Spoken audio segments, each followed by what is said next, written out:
رمضان ہے قرآن کے اترنے کا مہینہ، مرحبا رمضان مرحبا۔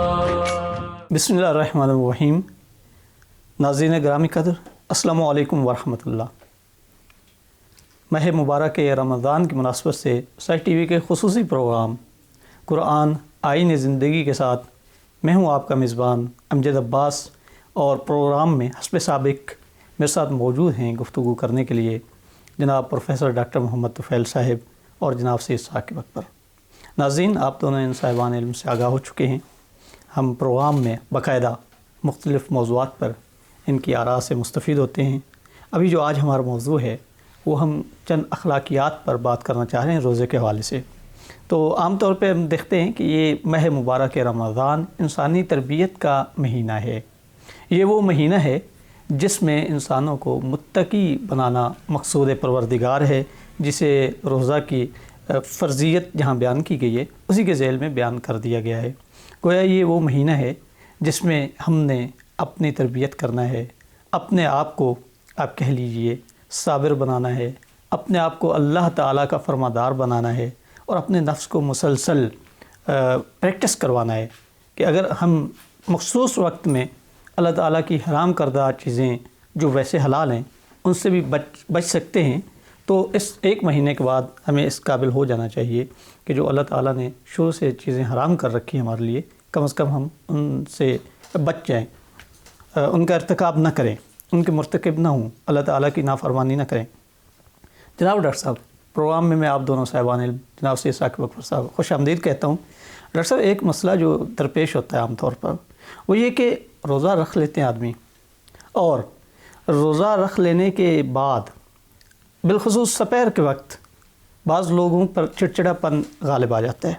وہ کہتے ہیں جی میں روزے سے ہوں، دکانداروں کو دیکھا ہے کہہ رہے ہوتے ہیں عام طور پہ گاہکوں سے کہ آپ زیادہ بحث نہ کریں، میں روزے سے ہوں۔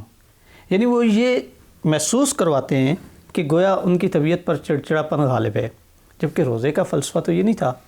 روزہ تو اس لیے آیا کہ ہم صبر کریں، ہم اس کو بڑے اچھے طریقے سے اس وقت کو گزاریں۔ تو آپ کیا فرماتے ہیں اگر کوئی آدمی روزہ رکھ کے بد اخلاق ہو جاتا ہے یا اس پر چڑچڑا پن غالب آ جاتا ہے تو یہ تو روزے کی حکمت کی بالکل منافی صورتحال نہیں ہے؟ بسم اللہ الرحمن الرحیم۔ رب اشرح لی صدری ویسر لی امری واحلل عقدۃ من لسانی یفقہوا قولی۔ رب یسر ولا تعسر وتمم بالخیر وبک نستعین اللہم رب زدنی علما۔ مفتی صاحب، آپ نے جس موضوع کا آغاز کیا ہے اس میں دو چیزیں بہت اہم ہیں، پہلی اخلاقیات اور دوسرا روزہ بذات خود۔ یعنی آپ غالباً اس وقت روزے کی اخلاقیات پر بات کرنا چاہ رہے ہیں۔ تو جو اخلاقیات کا موضوع ہے، اگرچہ ہم اس پہ گاہے گاہے بات کرتے رہے ہیں، میں آپ کو وہ آیت کریمہ سنانا چاہتا ہوں جو نبی پاک علیہ الصلاۃ کے حوالے سے ہے، وَإِنَّكَ لَعَلَىٰ خُلُقٍ عَظِيمٍ، کہ رسالت مآب علیہ الصلاۃ اخلاقیات کے اعلیٰ ترین منصب پر فائز ہیں، اور جسے سیدہ عائشہ رضی اللہ تعالیٰ عنہ نے اس طرح فرمایا وَكَانَ خُلُقُهُ القرآن۔ تو گویا قرآن حکیم کے جو اخلاقی آداب ہیں، قرآن حکیم کے جو اخلاقی احکام ہیں، اور رسالت مآب علیہ السلام کا جو اسوہ حسنہ ہے، وہی ہم روزے دار سے بھی متوقع ہیں اور اس کی ایکسپیکٹیشن اس سے کرتے ہیں کہ وہ وہی اخلاق کے حمیدہ اپنائے جو قرآن نے ہمیں سکھائے ہیں اور رسالت مآب علیہ السلام نے کر کے دکھائے ہیں۔ اب آپ کا یہ ایک بہت ہی سخت قسم کا سوال کہ روزے دار چڑچڑا کیوں ہو جاتا ہے، اس کی کچھ تو نفسیاتی چیزیں ہیں اور اس کی کچھ اخلاقی چیزیں ہیں۔ آپ کو مفتی صاحب معلوم ہے کہ انسان کے جسم میں پانی یا رطوبت کا ایک صحیح تناسب موجود ہونا ضروری ہے، اور جب ہم گرمیوں میں روزہ رکھتے ہیں، جب وہ 14 گھنٹے سے لے کر 16 گھنٹے تک قریباً ہوتا ہے، تو اس وقت ظاہر ہے کہ انسانی جسم میں پانی کی مقدار جو ہے وہ کم ہو جاتی ہے، تو جس سے اس میں یبوست کا، خشکی کا اور اس کے نتیجے میں چڑچڑاپن کا پیدا ہونا ایک قدرتی سا امر ہے۔ تو تو اس لیے آپ اسے کوئی اچنبے کی بات نہ سمجھیں، کیونکہ یہ ایک نفسیاتی مسئلہ ہے، اور اس نفسیاتی مسئلے کو ہمارے حکیم حضرت محمد رسول اللہ صلی اللہ علیہ وسلم نے خوب جانا تھا، اور آپ نے اس کا مداوع بھی فرمایا تھا، جس کی طرف آپ نے بھی اشارہ کیا کہ روزے کی حالت میں اگر دو انسانوں میں کوئی نزاع ہو جائے، کوئی اختلاف رائے ہو جائے، کوئی ایسی صورتحال پیدا ہو جائے کہ وہ ایک دوسرے کو اکوموڈیٹ نہ کر سکیں، تو ان میں سے دوسرے کو جو بات کر رہا ہو وہ تو اپنی ترنگ میں ہے اور اپنی بات کرتا جا رہا ہے، اسے ٹھنڈا کرنے کے لیے دوسرے کو یہ کہنا چاہیے کہ انی صائم، میں روزے سے ہوں۔ تو یہ اس نفسیاتی مرض کا علاج بھی ہے اور اس بات کا اظہار بھی ہے۔ یہ کوئی ایسی بات نہیں ہے کہ جو آپ دکھاوا کر رہے ہیں، بلکہ یہ ایسی بات کا اظہار ہے کہ ہم دونوں ماہ رمضان میں ہیں، اور ماہ رمضان جو ہے وہ صبر کا مہینہ ہے، وہ شکر کا مہینہ ہے، وہ ایک طرح کے آگ سے نجات پانے کا مہینہ ہے۔ تو اس لیے ہم دونوں کو لڑنا نہیں چاہیے، بلکہ ہم دونوں کو اپنے اوپر ایک طرح کا کنٹرول اور قابو کرنا چاہیے، اور ہمیں اللہ کی رضا کے لیے ایک دوسرے کے ساتھ لڑائی کو ختم کر دینا چاہیے۔ اگلی بات جو میں اس بارے میں کہنا چاہ رہا ہوں وہ یہ ہے، وہ بھی رسالت مآب علیہ الصلاۃ والسلام کے ارشادات گرامی کی روشنی میں ہی ہے۔ آپ نے فرمایا کہ جو آدمی رمضان میں روزہ رکھتا ہے اور کھاتا بھی نہیں ہے، پیتا بھی نہیں ہے، اور جو میاں بیوی والے تعلقات ہیں وہ بھی قائم نہیں کرتا، ان کی اللہ کو کوئی خاص حاجت نہیں ہے۔ اللہ یہ چاہتا ہے کہ آپ کا دن ایسے گزرے کہ جیسے اس میں کسی دوسرے انسان کو کوئی تکلیف کسی طریقے سے نہ پہنچے۔ اس لیے آپ نہ اس میں چغلی کریں، یعنی نہ غیبت کریں، نہ بیک بائٹنگ کریں، نہ کسی کو تکلیف پہنچائیں، اور نہ ہی کسی کی کوئی چیز جو ہے اسے ادھر سے ادھر کریں۔ بلکہ یہ بھی کہا گیا کہ رسالت مآب علیہ الصلاۃ والسلام نے ارشاد فرمایا کہ جو لوگ، جب سے کہ آپ کو پتہ ہے کہ پہلے غلامی کا تصور تھا جو اب آجر اور آجیر کے تصور میں بدل چکا ہے، اور اسلام نے تمام انسانوں کو یعنی آزاد قرار دیا ہے، تو اب اگر کوئی شخص کسی سے کام لیتا ہے، اس کا کوئی ملازم ہے یا اس کا کوئی کارکن ہے، تو اسے رمضان کے دوران سہولت فراہم کرنی چاہیے، اور اس کے ساتھ تخفیف کرنی چاہیے، اس کے کام میں کچھ تھوڑی سی آسانی پیدا کرنی چاہیے۔ پھر ایک روزے کی اخلاقیات کا ایک پہلو جو بہت ہی مجھے یعنی اپنی طرف متوجہ کرتا ہے وہ یہ ہے کہ دیکھیے، معاشرے کے تمام افراد کے وسائل یکساں نہیں ہوتے۔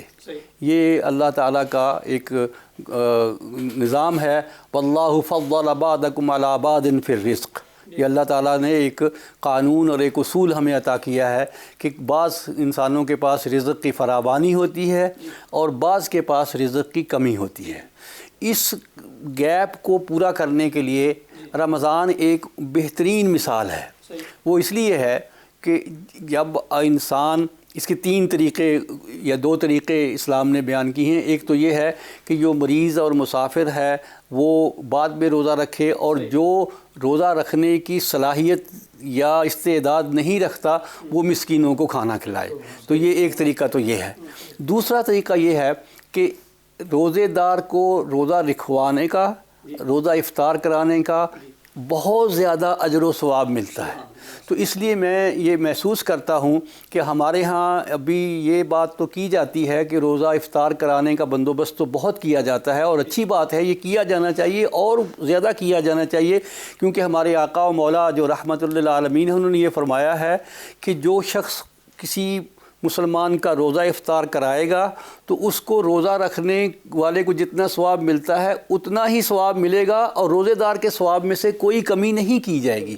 تو میں یہ سمجھتا ہوں کہ یہ افطار کے لیے ہے، اور یہی اصول اگر ہم سحر کے لیے بھی لے جائیں تو ہم سحری بھی کرائیں جن کے پاس وسائل نہیں ہیں، اور ان کو سحری دیں تاکہ انہیں سحری آرام سے وہ کھائیں اور اچھی طرح سے وہ روزہ رکھیں۔ یہ 2 پہلو ہیں ان کی یعنی بہتری کے۔ تیسرا پہلو جو آپ کو معلوم ہے وہ صدقہ فطر ہے۔ ہر آدمی کو، ہر مسلمان کو، چاہے وہ بچہ ہے، بڑا ہے، بوڑھا ہے، خاتون ہے، مرد ہے، اس سب ہر ایک کو اپنا صدقہ فطر عید کے آنے سے پہلے پہلے ادا کرنا ہے۔ ایک تو اس میں یہ حکمت بیان کی گئی ہے کہ اگر رمضان کے روزہ رکھنے میں کوئی تھوڑی بہت چھوٹی موٹی کوتاہی ہو گئی ہے تو اس کا یہ دعویٰ کر دے۔ دوسرا جو اس کا بنیادی مقصد ہے وہ یہ ہے کہ اب جو رمضان المبارک کی تکمیل کے بعد عید الفطر کا مرحلہ آنے والا ہے، اس میں تمام مسلمانوں کے پاس اتنے وسائل موجود ہوں کہ وہ جو ہے وہ اس سے اچھی عید منا سکیں۔ اور ایک اور بات بھی جو میں کہنا چاہ رہا ہوں وہ یہ ہے کہ زکوٰۃ کا ایک نظام ہے مسلمانوں کے ہاں، اور بہت سارے مسلمان جو ہیں وہ رمضان المبارک میں زکوٰۃ ادا کرتے ہیں کیونکہ اس ماہ میں نیکی کا زیادہ اجر ملتا ہے، تو اس لیے وہ تؤخذ من اغنیائہم وترد الی فقرائہم، یہ امیروں سے لی جاتی ہے زکوٰۃ، اگرچہ ریاست کی ذمہ داری ہے لیکن بہرحال جب ریاست نہ ہو تو پھر مرد خود، مسلمان خود بھی ذمہ دار ہے، تو تؤخذ من اغنیائہم وترد الی فقرائہم، یہ زکوٰۃ دینے والوں سے لی جاتی ہے اور اس کے مستحقین میں تقسیم کی جاتی ہے، ان تک پہنچائی جاتی ہے۔ تو یہ ایک ویلفیئر کا پروگرام ہم سمجھتے ہیں کہ روزہ کی اخلاقیات میں یہ چاروں چیزیں انسانی ہیومن ویلفیئر کے، انسانی فلاح و بہبود کے بہت سارے نقطے اور تقاضے ہیں۔ بہت عمدہ ڈاکٹر صاحب، آپ نے بڑی بھرپور وضاحت فرما دی، اس میں اجر و اجیر اور سب کے آپ نے معاملات کو ڈسکس کر لیا۔ جناب سے ثاقب اکبر صاحب، ڈاکٹر صاحب نے جو بات کہی اسی سے میرے ذہن میں ایک سوال پیدا ہوا کہ یہ تو وجہ ہے کہ روزے میں لوگوں کا روزہ کھلوانا چاہیے، یہ بھی ثواب ہے، اس طرح سحری کروانا لوگوں کو وہ بھی اچھا عمل ہے، ایک روزہ دار کی آپ سحری کرواتے ہیں، لوگ اجتماعی بھی کوششیں کرتے ہیں، اگرچہ بھی کرونا کی وجہ سے مسائل ہیں لیکن پھر بھی SOPs کی رعایت کرتے ہوئے لوگ کوشاں رہتے ہیں۔ اچھا، ایک مشکل یہ ہمارے لیے پیدا ہوئی ہے، افطار کے وقت میں تو ٹھیک ہے ایک علمی اختلاف ہے، مشہور شیعہ رائے کے مطابق غروب کا جو وقت ہے وہ تاخیر سے ہوتا ہے، دیر سے ہوتا ہے، وہ ایک علمی مسئلہ ہے، لیکن یہ چند سالوں سے جو ہم نے سحری کے اوقات میں اختلاف کو دیکھنا شروع کیا ہے کہ میڈیا پہ اور ہر جگہ اہل تشیع کی سحری کا وقت 10 منٹ پہلے ہوا ہوتا ہے۔ اب یہ یعنی ایک عرصہ سے یہ شروع ہو گیا ہے، سحر کے اوقات میں جہاں تک میں جانتا ہوں کوئی اختلاف ہی نہیں ہے۔ تو آپ یہ بتائیں کہ اگر ایک آدمی اجتماعی افطار کا یا اجتماعی سحر کا بندوبست کرنا چاہتا ہے تو وہ کیا کرے، اس مشکل کو کیسے پاٹے افطار اور سحر؟ مفتی صاحب، بڑا اہم سوال ہے، چونکہ عملی زندگی سے ہمارے معاشرے سے متعلق ہے، اس لیے اس کو جاننا اور اس کو بیان کیا جانا اہم ہے۔ یہ سماجی ایک مسئلہ ہے، اسے فقہی تناظر سے ہٹ کے بھی دیکھیں تو بالکل واضح کر دوں، قرآن حکیم نے بہت ہی واضح الفاظ میں سحری کو بیان کیا کہ کون سا وقت ہے، یعنی رات کی تاریکی میں سے جب صبح کی سفید دھاری جو ہے نا اس میں نمودار ہو، تو وہ وقت ہے آپ کے یعنی سحری کے ختم ہونے کا اور نماز کے آغاز کا اور سحری کھانے کا، یعنی روزہ اب آپ نے رکھ لیا ہے تو آپ اگلے مرحلے میں داخل ہو جائیں۔ اس میں شیعہ اور سنی میں ہرگز کوئی فرق نہیں ہے، اور یہ جو ہمارے ٹی وی پر اخبارات میں اہل فقہ جعفریہ کا یہ وقت ہے سحری کا اور فقہ حنفی کا یہ وقت ہے، یہ بالکل غلط ہے۔ بعض لوگ کہتے ہیں جی ہم اس لیے کہتے ہیں پہلے 10 منٹ تاکہ منہ کے اندر کوئی اگر آپ کے خوراک کے ذرات ہیں تو آپ کلی کریں، تو آپ ویسے کہیں، وہ تو اہل سنت بھی احتیاط کرتے ہیں، والی بھی احتیاط کریں، شیعہ بھی احتیاط کریں، بھی آپ چند منٹ پہلے ختم کریں، کلی شلی کریں، دانت صاف کریں اور آگے۔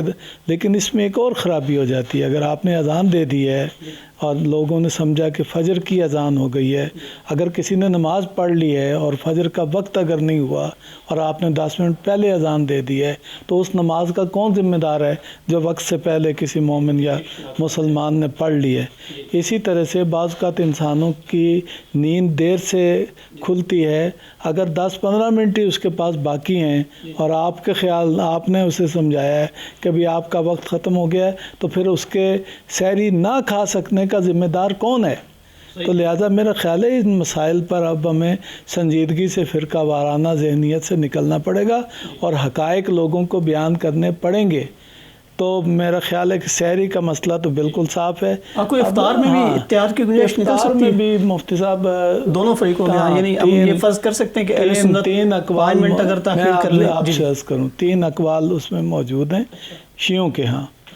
اس میں ایک قول یہ ہے کہ یہی ٹکیا جو غروب ہو جائے مغرب میں سورج، تو جب زمین کے اندر چلا جائے یعنی نظر نہ آئے، تو عین وہی وقت ہے افطاری کا، اور یہی وہ جو اہل سنت کے ہاں رائج ہے، یہ وہی وقت ہے۔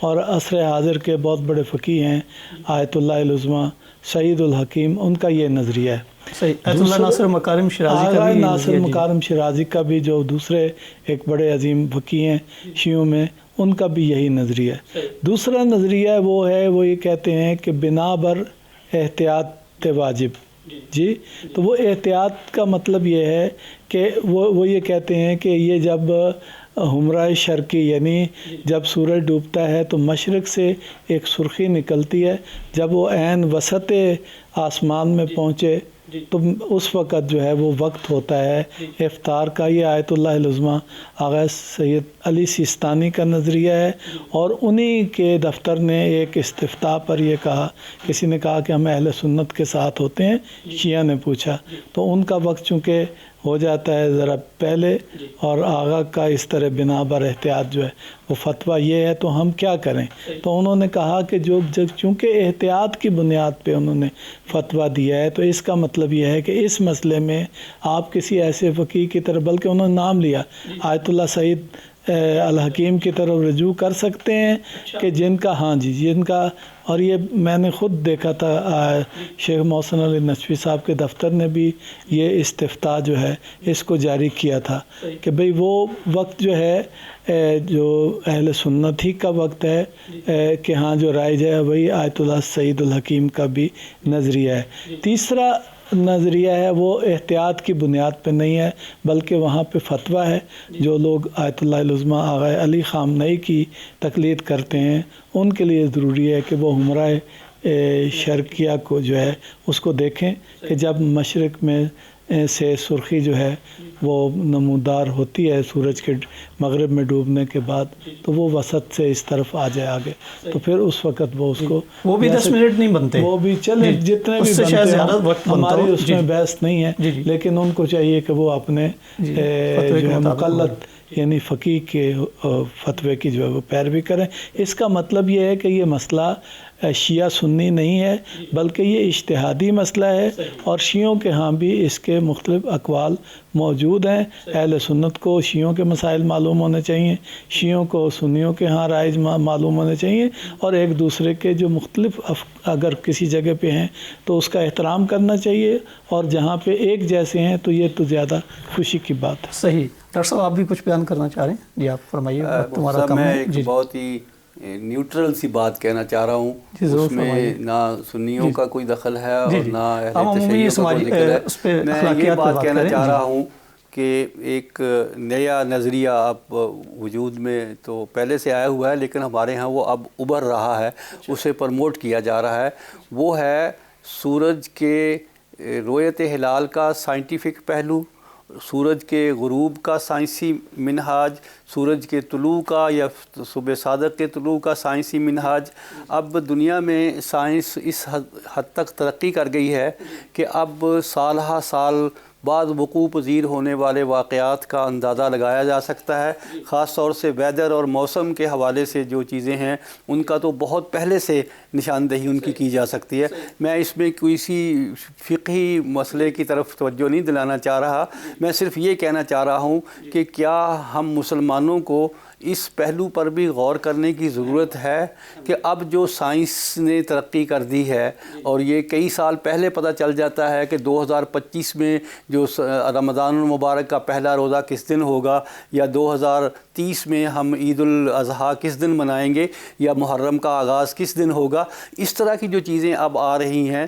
ٹھیک ہے، ہمارے ہاں صوموا لرؤیتہ وافطروا لرؤیتہ کا ایک حکم موجود ہے، اور میں اس کے الامر للوجوب ہی تصور کرتا ہوں، لیکن کیا سائنٹیفک طریقے سے دیکھا ہوا چاند، یا سائنٹیفک طریقے سے طلوع ہونے والی فجر صبح صادق، اور سائنٹیفک طریقے سے غروب ہونے والا آفتاب، یہ ہمارے لیے حجت بنے گا یا نہیں بنے گا، یا ہمیں آج اس دور میں بھی اپنی نیکڈ آئی سے ہی ان سب چیزوں کو دیکھنا پڑے گا. میں ایک ایسی فکر آپ کو دے رہا ہوں کہ اس میں شاید ہم مسلمانوں میں اتحاد کی ایک شکل پیدا کر سکتے ہیں. بجائے آپ نے بالکل صحیح نشاندہی فرمائی ہے. ناظرین ہمارے پروگرام میں وقت ہوا ہے ایک بریک کا. بریک کے بعد ملتے ہیں, آپ دیکھتے رہیے. رمضان ہے قرآن کے اترنے کا مہینہ, مرحبا رمضان مرحبا. رمضان ہے قرآن کے اترنے کا مہینہ, مرحبا رمضان مرحبا. ناظرین خوش آمدید.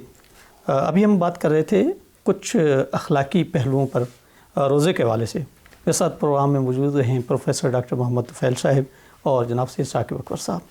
ناظرین ہم ان دونوں صاحبان علم کے خیالات سے مستفید ہوتے ہیں.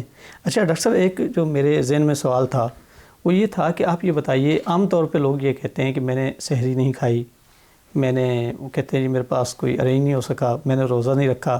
اچھا, یا جس آدمی نے ایک بار روزہ نہیں رکھا, تہیہ یہ کیا کہ میں روزے سے نہیں ہوں, وہ دن بھر کھا رہا ہوتا ہے کہ میں نے روزہ نہیں رکھا, کیا روزہ باقاعدہ رکھنا اور کھولنا پڑتا ہے یا ایسا نہیں ہے, بلکہ روزہ کچھ ممنوع اوقات ہیں ان کے درمیان میں آپ جو کام منع ہیں ان کو انجام نہیں دے سکتے؟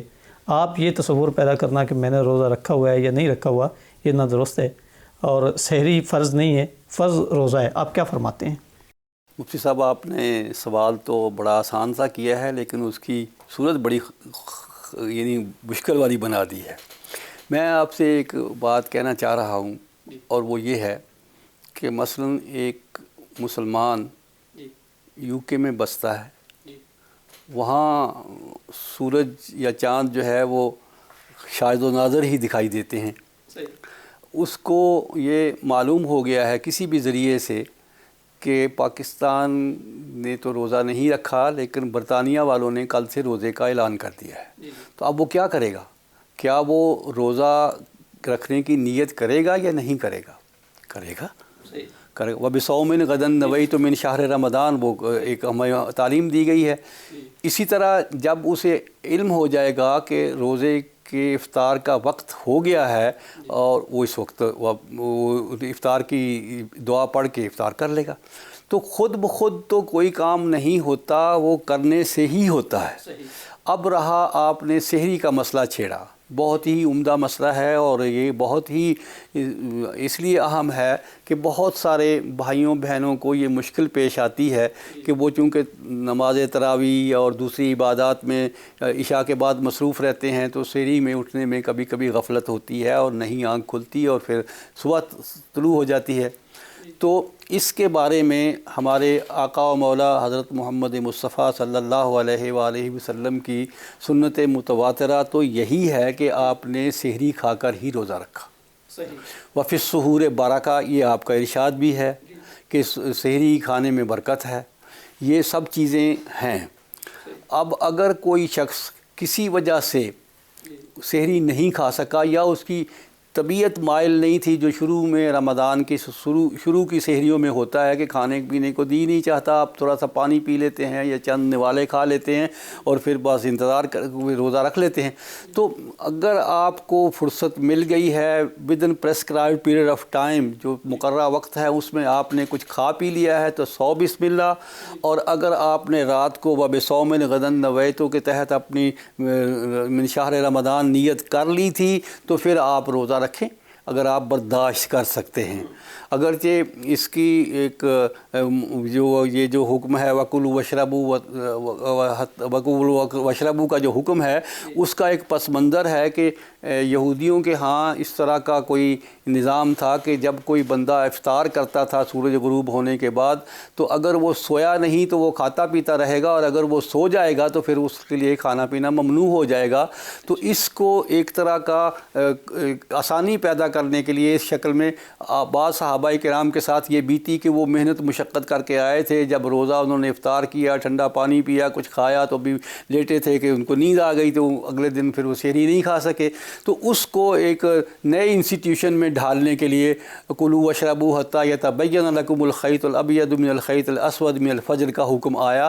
تو یہ ایک حکم ہے جس کی تعمیل، جس کی تکمیل کرنا ہمارے لیے ضروری ہے. تاہم اگر کوئی شخص اپنی شخصی انسانی مجبوری کی وجہ سے، کمزوری کی وجہ سے سحری میں نہیں اٹھ سکا اور اس نے رات کو روزے رمضان کے روزے کی نیت بھی کی تھی، تو اگر وہ نبھا سکتا ہے بغیر کھائے پیے، روزہ پورا کر سکتا ہے، تو میری سوچ یہی ہے کہ اسے رمضان کے احترام میں اس روزے کو پورا کرنا چاہیے اور سر عام کچھ نہیں کھانا چاہیے. اور اگر اس کو یہ خدشہ ہے، خطرہ ہے کہ اگر اس نے سحری کھائے یا پانی پیے بغیر روزہ رکھا تو اس کی طبیعت بگڑ جائے گی یا وہ بیمار ہو جائے گا یا اس کی قوا جو ہیں وہ مزمحل ہو جائیں گی، تو پھر اسے روزہ نہیں رکھنا چاہیے اور پھر اس کو لیکن سر عام کھانا بھی نہیں چاہیے.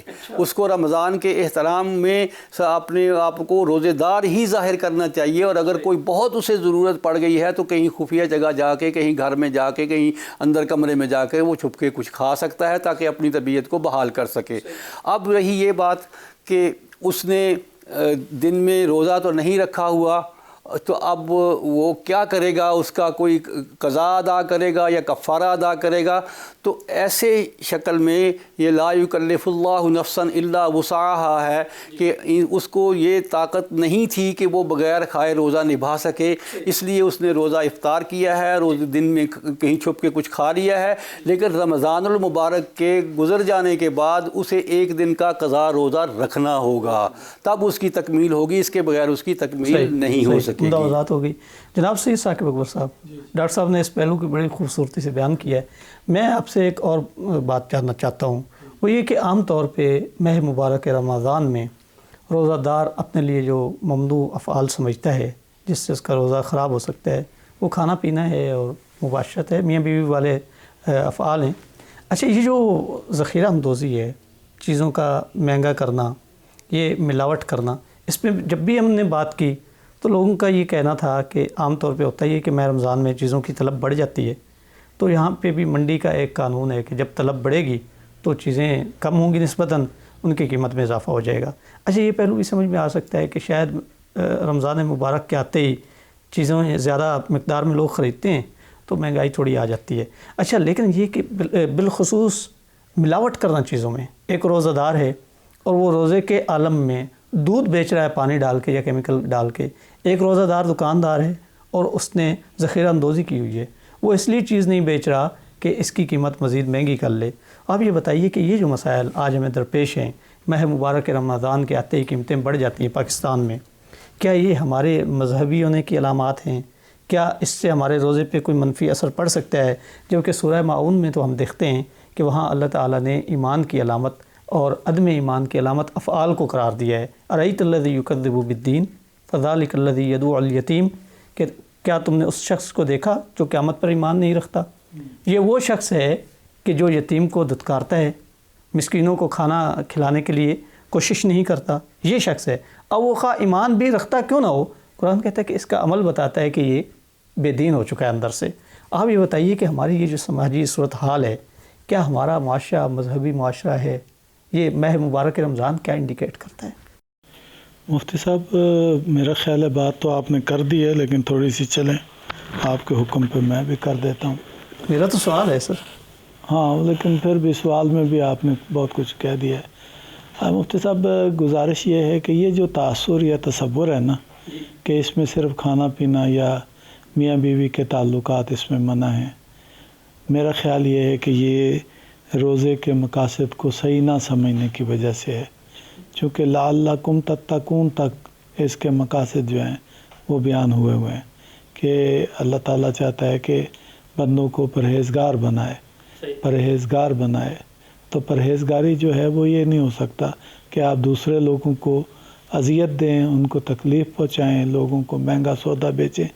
یہ اس وقت جو اعداد و شمار سامنے آئے ہیں، پہلے بھی آتے تھے، اب بھی جو آئے ہیں، وہ یہ کہ لوگوں نے، جو پیسے والے لوگ تھے، انہوں نے کھجوریں بہت پہلے سے سستی لے کے اس کو سٹور کر لیا، 10 گنا 20 گنا کر کے اس کی قیمتیں، بعض نے 100 گنا، یعنی اس طرح سے کر کے اس کی قیمتوں کو کئی گنا کر کے اس کو بیچا ہے اور یہ بیچ رہے ہیں، اور یہ کہنا کہ بھی اس میں لوگ چونکہ زیادہ کرتے ہیں نہیں، یہ سستی خریدتے ہیں، اس کو سٹور کرتے ہیں، پھر اس کو مہنگا بیچتے ہیں۔ اسی طرح سے یہ بات بھی ثابت شدہ ہے کہ دالیں حاصل کرتے ہیں جس سے یہ وہ بناتے ہیں، بیسن بناتے ہیں، خراب شدہ دالیں ان کا بیسن بنانا شروع کرتے ہیں، سستی خرید کے جو بری حالت کی ہوتی ہیں ان کو بیسن بنا کے یہ بیچتے ہیں۔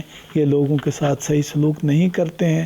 پانی ڈالنا تو ایک الگ مسئلہ ہے دودھ میں، دودھ تو اصل میں دودھ ہوتا ہی نہیں جو زیادہ تر اس وقت مارکیٹ میں ہے۔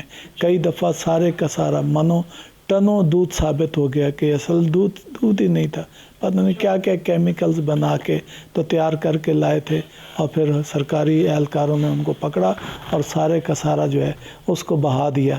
تو اگر روزوں میں بھی یہ سلسلے جو ہیں یہ جاری رہتے ہیں۔ آپ مجھے یہ بتائیں کہ چینی تو کب سے کارخانے بنا کے تو وہ بند ہو چکے، چینی تو پڑی ہوئی تھی، چینی تو پڑی ہوتی ہے، اور بھی ایسی چیزیں جن کے موسم گزر گئے ہیں اور وہ پڑے ہوئے ہیں، گندم پہلے سے پڑی ہوئی ہے، اسی طرح چاول جو ہے اس کی فصلیں آ چکی ہیں، وہ پڑی ہوئی ہیں، اس کی قیمت تو پہلے سے متعین ہو چکی ہے، جو اس کا خرچہ تھا اور جو اس پہ آپ نے کمانا تھا وہ تو پہلے سے متعین ہے۔ یہاں روزوں میں آ کر کیوں ایک چیز جو ہے نا وہ آپ مہنگی کر دیتے ہیں؟ اسی طرح سے پھل ہے، وہ تو جتنا پکنا تھا یا بننا تھا وہ تو بن چکا ہے، اب کیوں جناب رمضان شریف میں آ کے اس کو آپ مہنگا کرتے ہیں؟ یہ ظلم نہ کریں اللہ کے بندوں پر، یہ نہ سمجھیں کہ یہ اللہ بندوں کے یعنی روزے اس لیے نہیں اللہ نے مقرر کیے کہ یہ جو لوگ ہیں اس طرح سے انسانوں کا استحصال کریں اور چیزوں کو مہنگا کر کے بیچ کے لوگوں کو اذیت میں مبتلا کریں۔ تیسری بات میں یہ کہنا چاہتا ہوں، خود ہمارے گھروں میں جس طرح سے ہم زیادہ سے زیادہ پیسے جمع کرتے ہیں اور زیادہ سے زیادہ خریداری کرتے ہیں، ہمارے دسترخوانوں پر ہماری افطاری کے موقع پر جتنا خرچہ کر کے ہم سامان جمع کرتے ہیں، یہ روزے کی روح کے مجھے مطابق نہیں لگتا۔ آپ سے کہا گیا ہے کہ آپ اس میں یعنی کھانے پینے میں سارا دن آپ کو روکا گیا ہے تاکہ آپ کے اندر اس کے اندر پیدا ہو ایسی بات کہ آپ کھانے پینے کی طرف آپ کا میلان کم ہو، خدا کی طرف آپ کا میلان زیادہ ہو، بجائے اس کے کہ آپ اپنا خود بجٹ خراب کر لیں، آپ روزوں میں آ کے جو ہے وہ مقروض ہو جائیں۔ اتنا زیادہ کئی لوگ اس طرح سے کھاتے ہیں کہ نڈھال ہو جاتے ہیں کھا کے، کئی سحری یوں کھاتے ہیں کہ ان سے پھر اٹھا نہیں جاتا، حد ہو گئی ہے۔ یعنی آپ جی ہم نے چونکہ سارا دن بھوکے رہنا، تو بھوکے رہنا تو اللہ چاہتا ہے نا بھوکے رہیں آپ، بھوک پیاس اللہ کو نہیں پہنچتی، لیکن آپ کو چاہتا ہے کہ آپ کو بھوک لگے، پیاس لگے آپ کو، یعنی آپ یہ ایک تو عمراء کے لیے یہ بھی ہے، غرباء کے لیے میلان آپ کا جو ہے وہ کم ہو اس کی طرف، مادی علائق اور اس کی طرف سے آپ کو اللہ تعالیٰ چاہتا ہے خدا کی طرف آپ کا میلان زیادہ۔ لہٰذا خود ہمیں غور کرنا چاہیے جو کنزیومرز ہیں، اور ان کو غور کرنا چاہیے جو بیچتے ہیں، اور ان کو غور کرنا چاہیے جو ذخیرہ اندوزی کرتے ہیں۔ اللہ کے عذاب کو آواز نہ دیں۔ یہ بعید نہیں ہے کہ کرونا جیسی مصیبتیں انسانیت کے انہی کرتوتوں کی وجہ سے لوگوں کے اوپر جو ہیں وہ آئی ہوں۔ تو لہٰذا میرا خیال یہ ہے کہ روزوں میں انسانیت کا استحصال کرنا، چیزوں کو مہنگا کرنا روزے کی روح کے منافی ہیں، اور ان کے لیے پاس اکا دکا کسی کے پاس کوئی ایسی دلیل ہوگی، ورنہ عموماً لوگوں کے پاس چیزوں کو مہنگی کرنے اور بے تحاشا کھانے کے لیے کوئی دلیل نہیں ہے۔ صحیح، یہ بڑی خوبصورت وضاحت ہوگی۔ ناظرین، یہ جو ہم دیکھتے ہیں روزے کے یہ ماہ مبارک رمضان کے جو مسائل ہیں، مہنگائی ہے، ملاوٹ ہے، لوٹ خسوٹ ہے، یہ بظاہر کوئی یہود و نصارہ کی سازش نہیں ہے۔ بظاہر اس میں جو ملوث ہوتے ہیں یہ میرے پڑوسی تاجر ہیں جنہوں نے چیزیں مہنگی کر رکھی ہیں، اور وہ بھی روزے سے ہوتے ہیں۔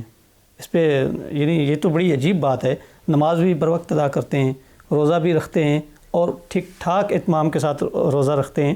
ہمیں متوجہ ہونا ہے اس جانب بھی، تو جو خود کو یعنی متوجہ کرنا ہے کہ بہت سے ایسے اعمال ہیں جن سے روزے کی روح ختم ہو جاتی ہے، جن میں یہ لوٹ خسوٹ، یہ بھی سارا بے ایمانی کرنا یعنی حقوق العباد میں سے ہے۔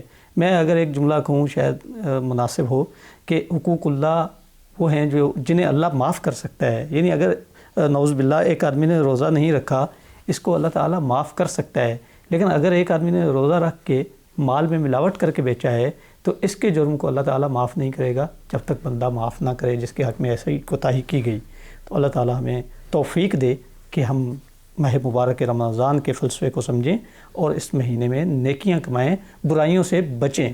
ناظرین، پروگرام میں وقت ہوا چاہتا ہے ایک بریک کا، بات کرتے ہیں اسی موضوع پر بریک کے بعد۔ رمضان ہے قرآن کے اترنے کا مہینہ، مرحبا رمضان مرحبا، رمضان ہے قرآن کے اترنے کا مہینہ، مرحبا رمضان مرحبا۔ ویلکم بیک ناظرین، پروگرام میں میرے ساتھ موجود ہیں جناب پروفیسر ڈاکٹر محمد طفیل صاحب اور جناب سید ثاقب اکبر صاحب۔ ہم بات کر رہے تھے روزے کے حوالے سے چند اخلاقیات پر۔ پروفیسر صاحب ایک بات کی طرف اشارہ کرنا چاہ رہے تھے بریک سے پہلے۔ جی ڈاکٹر صاحب آپ بیان کیجیے۔ بہت شکریہ مفتی صاحب۔ ابھی ثاقب صاحب نے اور آپ نے دونوں نے مل کر ملاوٹ کی اور گرانی کی اور ذخیرہ اندوزی کی بات کی ہے۔ میں پہلے تو ان دونوں چیزوں کو ایک حدیث کے حوالے سے واضح کرنا چاہوں گا۔ رسالت مآب علیہ الصلاۃ والسلام کا یہ ارشاد ہے، من احتکر فقد خان، جس نے ذخیرہ اندوزی کی اس نے خیانت کی، اور جس نے ملاوٹ کی اس کو تو مسلمانوں کی امت سے ہی رسالت مآب علیہ الصلاۃ والسلام نے خارج فرمایا ہے۔ من غش فلیس منا، جس نے ملاوٹ کی وہ ہم میں سے نہیں ہے۔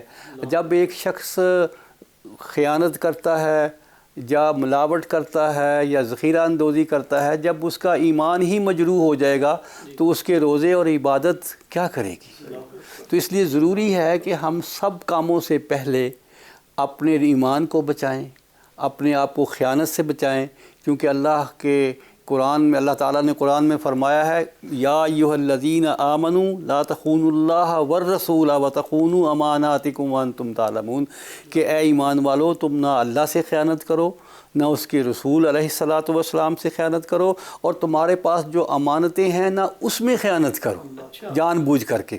تو یہ جو آپ لوگ تجارت کرتے ہیں، میں یہ سمجھتا ہوں کہ یہ تجارت کا مال آپ کے پاس امانت ہے، آپ اسے کسی کھوٹ کے بغیر، کسی مہنگائی کے بغیر اپنا جائز منافع، جس کی بات پھر کسی وقت ہم کریں گے، اپنا جائز منافع رکھ کر کے اس کو آگے فروخت کریں۔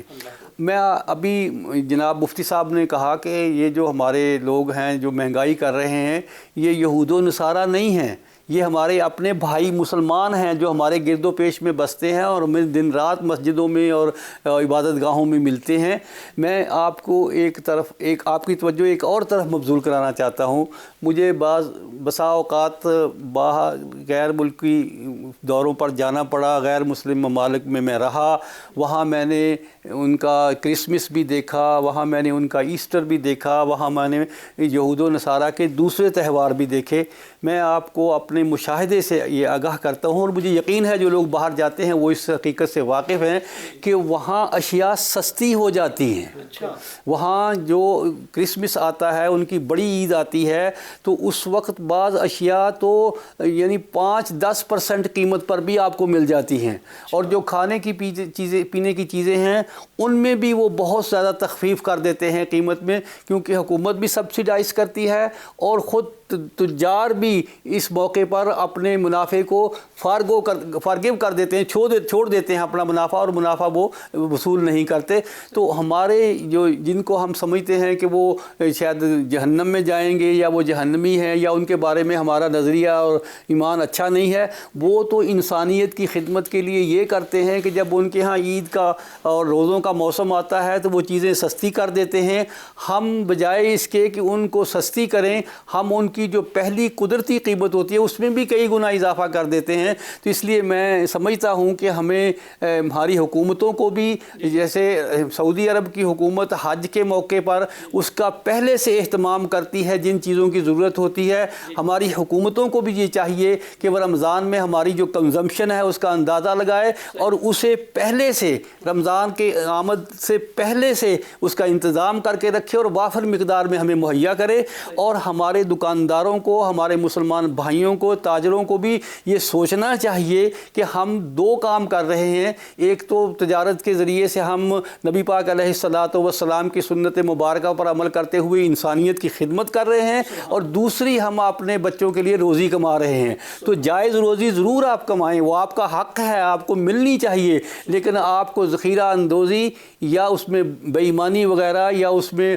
ملاوٹ وغیرہ نہیں کرنی چاہیے. کیونکہ ہم نے غیر مسلم ممالک میں ایسا دیکھا ہے کہ وہ نہ صرف چیزیں بالکل کھری اور خالص بیچتے ہیں بلکہ ان کی قیمتیں بھی بہت زیادہ کم کر دیتے ہیں. تو آپ سے یہ تو توقع شاید نہ کر سکیں کہ آپ قیمتیں کم کریں، لیکن جو مارکیٹ کی نارمل پرائسز ہیں ان کو برقرار رکھیں اور مارکیٹ کی کوالٹی کے مطابق چیزیں جو ہیں وہ روزے دار کو فراہم کریں. اس سے آپ کا بھی بھلا ہوگا، پاکستان کو بھی ترقی ہوگی اور انسانوں کو بھی فائدہ پہنچے گا. بہت ڈاکٹر صاحب آپ نے بڑا عمدہ میسیج دیا ہے، سب کو اس پہ توجہ دینا چاہیے. جناب سید ثاقب اکبر صاحب، پاکستان میں 1981 کا ایک احترام رمضان ایکٹ یا آرڈیننس موجود ہے. اس کا یہ تقاضا ہے کہ آپ کھلے عام اگر کھائیں پیئیں گے ماہ مبارک رمضان میں تو آپ پہ فائن ہوگا، اور قید بھی اس میں تجویز کی گئی ہے 3 ماہ کی. اچھا، 2-3 چیزیں اس میں قابل توجہ. ایک تو آپ یہ بتائیے کہ روزہ کیا یہ انفرادی عمل ہے کہ ایک آدمی کو رکھنا ہے، یا یہ ایسا عمل ہے کہ اگر ایک آدمی روزہ نہیں رکھتا تو حکومتیں اس کو روزہ رکھوائیں؟ اور دوسری بات، پاکستان کے آئین و قانون کی ہے کہ اگر ایک آدمی ارتداد کا مرتکب ہے تو اس کی یہاں سزا نہیں ہے، لیکن اگر ایک آدمی روزے کے اوقات میں مسلمان ہے بظاہر یا کھا پی رہا ہے تو اس کی سزا متعین ہے. تو آپ یہ بتائیے کہ کیا احترام رمضان حکومتی سطح پہ اس کا یہی ہے کہ روزے کے اوقات میں کوئی کھائے پیے نہیں، ہوٹل بند ہوں، یہ ساری چیزیں؟ ہمارے ہاں جیسے ابھی پولیس کو ملک میں بڑی حد تک آپ کہہ لیجئے پتنگیں پکڑنے پر معمور کر رکھا ہوا ہے. میں دیکھتا رہتا ہوں سوشل میڈیا پہ مختلف یہ جو پولیس اہلکار ہیں ان کی کارکردگی شو ہو رہی ہوتی ہے، تو بڑی تعداد میں اہلکار مختلف اضلاع میں پتنگیں پکڑنے کے لیے معمور ہو چکے ہیں. میں نہیں جانتا کہ چوریاں کس حد تک روکی جا چکی ہیں. تو آپ یہ بتائیے کہ احترام رمضان ایکٹ، ایک اس کا نام یہ ہے ایکٹ کا یا آرڈیننس کا کہ لوگوں کو روزے کے اوقات میں کھانے پینے سے آپ نے روکنا ہے، تو حکومتی سارا ان کی دانست میں یہ احترام ہے، یہ درست ہے احترام؟ مفتی صاحب پتہ نہیں آپ چاہتے ہیں کہ ارتداد کی سزا معین ہو جائے یا آپ چاہتے ہیں احترام رمضان ایکٹ جو ہے وہ ختم ہو جائے؟ نہیں، احترام کس طرح کیا جائے رمضان کا؟ شکایت ہے ویسے اس پر وہ یہ ہے کہ کھانے پینے کی چیزیں چھین کر پولیس والے پھر چھپ کے ان کو نہ کھائیں. ہاں جی، کھائیں اس کے روزے کے اوقات میں، یعنی جو امور حکومت کو کرنے ہیں، چیزیں سستی کرنا ہے، ذخیرہ اندوزی روکنا ہے، وہ ساری ہٹا کے. کہتے ہیں ایک پولیس والے نے یہ مسئلہ پوچھا ہے کسی مولوی صاحب سے کہ رشوت میں لیتا ہوں جو روزہ رکھنے کی حالت میں، اس کے بارے میں کیا حکم ہے؟ یعنی تم اللہ کے بندے بنو، تمہیں گناہ سے منع کیا گیا ہے، تمہیں غلط کاموں سے روکا گیا ہے، تو تم یہ کیا پوچھتے ہو کہ بھئی میں روزہ بھی رکھ لوں اور میں ساتھ رشوت بھی لے لوں؟ وہ غریب آدمی کو پتہ نہیں کیا گزرے گا جس سے تم نے جو ہے گاڑی اندر بند کر دیا اس کو چھوڑنے کے لیے. تم اس کو پتہ نہیں، اس نے ہسپتال جانا تھا، اس نے اسکول جانا تھا، اس نے دفتر جانا تھا. تو اس طرح سے یعنی یہ چیزیں ہماری گڑبڑ ہو گئی معاشرے کے اندر. یعنی ہمارا جو تصور دین ہے نا وہ مزمحل ہو گیا ہے. لوگ سمجھتے ہیں کہ مذہبی قوتیں یہی احترام چاہتی ہیں کہ بھائی جو روزے کے اوقات میں کھائے پیے گا اسے پولیس پکڑ لے جائے. مفتی صاحب یہ تو درست ہے، دیکھیں میری بات سنیں چیزوں کی. اس لیے پہلے بھی ہم نے ایک دفعہ کہا تھا سوسائٹی کی ساری چیزوں کو اس کے اندر اس کو انفٹ دیکھنا چاہیے کہ یہ کام ہونا چاہیے یا نہیں ہونا چاہیے. ٹھیک ہے، جب ہم سارے امور کو درست رکھیں گے ٹھیک ہے تو پھر میرا خیال ہے اس کے اندر کوئی حرج نہیں ہے کہ احترام رمضان ایکٹ بھی موجود ہو. ہم یہ نہیں کہنا چاہتے کہ احتکار ہوتا رہے، ذخیرہ اندوزی ہوتی رہے، رشوت خوری ہوتی رہے، جھوٹ اور غیبت ہوتی رہے. یہ نہیں ہم کہتے کہ وہ ہوتا رہے تو آپ جو ہے یہ اس کے ہوتے ہوئے بھی یہ پھر اس کو بھی شامل کیا جانا چاہیے تھا. مطلب یہ ہے کہ معاشرہ سارے کا سارا اس کو اصلاح کی ضرورت ہے. دوسری بات یہ ہے کہ دیکھیں اس میں جو جس طرح کی جو بھی سزا یا اس کے مقرر ہے اس کا جائزہ لیا جا سکتا ہے. میرا خیال ہے تعدیب بھی کی جا سکتی ہے، کوئی اس کو سمجھایا بھی جا سکتا ہے، کوئی اور بھی، لیکن بعض اوقات واقعی لوگوں کی ایسی ضروریات ہوتی ہیں، بیماریاں ہوتی ہیں، مسافرت ہے ان کی، یا اور اس طرح کی چیزیں ہیں، اگرچہ اس میں گنجائش ہے احترام رمضان ایکٹ میں کہ بھی اگر وہ مسافر ہے، اتنے کلومیٹر یا میل چل کے آیا ہے، یہ اس کو یعنی وہ ثبوت دے اس کا، تو پھر وہ اس کو اجازت دیں گے کہ وہ کھا پی سکیں. یا بعض ایسے علاقے ہیں، میرا خیال ہے ایک عمومی تربیت کی ضرورت ہے. بہت ساری چیزیں جیسے اب مثال کے طور پہ ہو سکتا ہے کل کو ہم یہ کہیں کہ پردے کا بھی ایک ایکٹ بنا دیا جائے، تو جو لڑکی بھی ایک خاص عمر کو پہنچ جائے اور خاص عمر تک ہم جناب اس کو باہر نہ نکلنے دیں، تو ہم کہیں کہ بھی تم نے پردہ نہیں کیا ہوا تو باہر نہ آئے. حقیقت یہ ہے کہ اصل راستہ جو ہے نا وہ تربیت کا ہے. ایک دینی شعور پیدا کرنا، یہ ثابت کرنا، اس کے لیے خود علماء کرام کو بہت اعلیٰ کردار ادا کرنا ہے.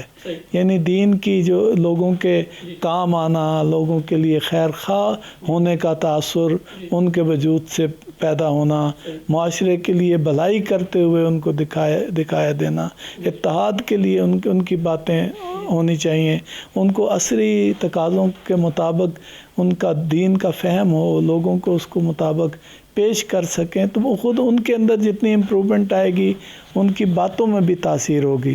ہمارے خطبات جمعہ کے موضوعات کو بہتر بنانے کی ضرورت ہے. تو میرا خیال ہے احترام رمضان کی ضرورت ہے.